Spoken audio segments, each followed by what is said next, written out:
सबैभन्दा पहिले हामीले अलिकति इतिहासलाई थोरै हेर्ने हो भनेदेखि हामी सनातन धर्मराष्ट्र हिन्दू राष्ट्र नेपालको अपेक्षा गर्दै गर्दाखेरि विश्वमा हामीले बुझ्नुपर्ने कुरा के छ भने 200 करोड चीन इसाई भएका 130 देशहरू छन्। 150 करोड मुसलमान भएका देशहरू 56वटा देश छन्। 80 करोड बुद्धिस्ट भएका देशहरूमा 10वटा देश छन्। 1.5 करोड युदी भएको ठाउँमा एउटा देश छ भने 1.75 वैदिक सनातन हिन्दू धर्मावलम्बीहरू भएको एक राष्ट्र हामी किन बनाउन सकिरहेका छैनौँ? पहिलो प्रश्न हामीले बुझ्नुपर्ने कुराहरू यो। जहिले पनि हामी एउटा अपेक्षा के गर्ने गर्छौँ भने नागरिकहरूको अपेक्षा विभिन्न समय कालचक्रमा हरेक देशका क्रान्तिहरू भयो, तर हाम्रो नेपालमा पनि धेरैपल्ट भयो, तर निकास पाउन सकेन।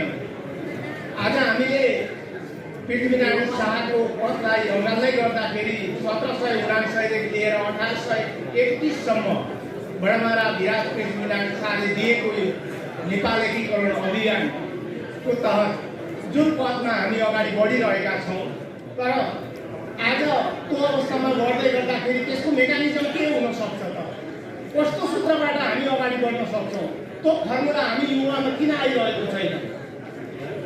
रचनात्मक रणनीतिहरू हामीमा किन भइरहेका छैनन्?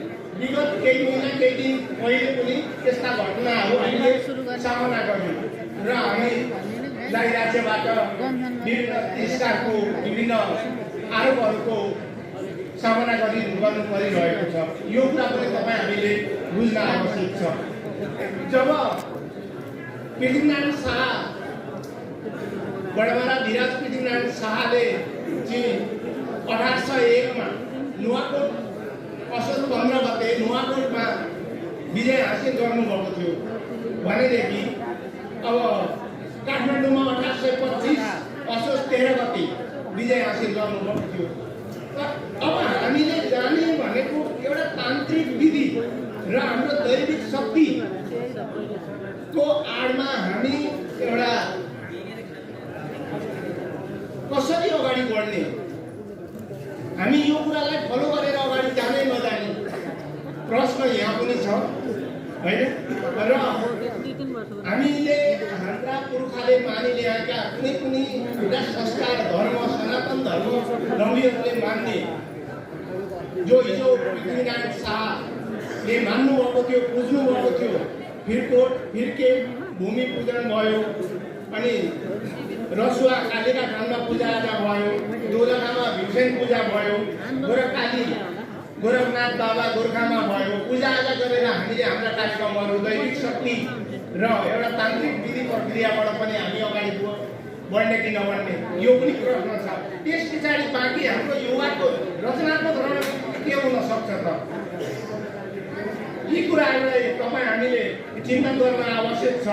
जतिखेर हाम्रो इतिहासलाई हेर्ने हो भनेदेखि पूर्वमा हाम्रो कामहरू, दक्षिणमा काठमाडौँ, पश्चिममा काङ्गडा उधमपुरसम्म फैलिएको नेपाल जो 2,67,575 वर्ग किलोमिटर भएको नेपाल 1950 को सन्धि तक आइपुग्दाखेरि 1,47,181 वर्ग किलोमिटरमा समेटिएको छ।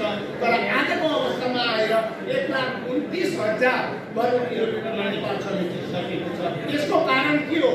यो युवाले गहन अध्ययन गर्ने कि नगर्ने छ? यस्ता प्रश्नहरू धेरै छन् जो हामीले कौटिल्य अर्थशास्त्र र हाम्रो अर्थव्यवस्थामा पनि यो कुराहरू उल्लेख पाइन्छ। अशोक सम्राटले पनि त लुम्बिनीमा तोमाथि स्तम्भमा लेखिएका कुराहरू छन्। अनि यी इतिहासलाई हामीले साथी राखेर इतिहासमा भएका कमी कमजोरीलाई पहल गरेर हामी अगाडि बढ्ने नबढ्ने, हामी भाषण त गर्छौँ इतिहासका एमालेले यसो गर्यो, काङ्ग्रेसले यसो गर्यो, तर उनीहरूले गरेका कमजोरीका पहललाई हामीले चाहिँ अध्ययन गरेर हामीले अगाडिका मेकानिजम तयार गर्ने कि नगर्ने? यिनीहरूले राम्रो गरेनन् भनेर नि आज हामी यहाँ उपस्थित छौँ। नभए के को लागि हामी उपस्थित हुने?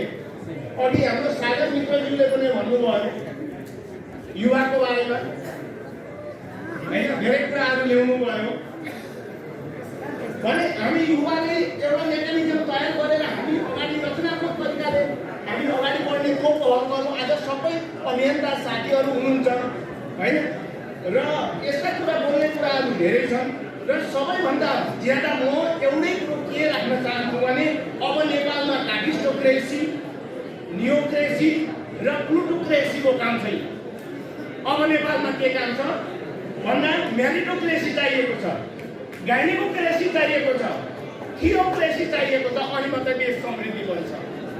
धर्मका कुराहरूमा मैले यहाँनिर मेरिटोक्रेसी, गाइनेकोक्रेसी र थियोक्रेसीको कुरा गर्दै गर्दाखेरि ब्रह्ममित्र हाम्रो मित्र श्रीज्यू गुरु हुनुहुन्छ, उहाँको हरेक स्पिचलाई हामी हेरौँ।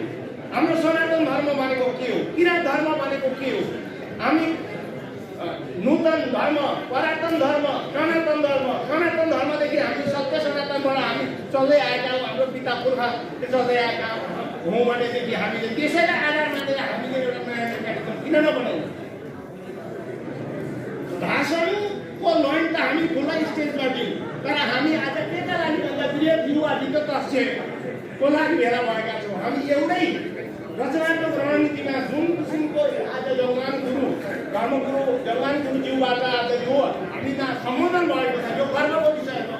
योभन्दा पहिले कुनै जन कमान्डरले हामीलाई सम्बोधन गरेको थिएन।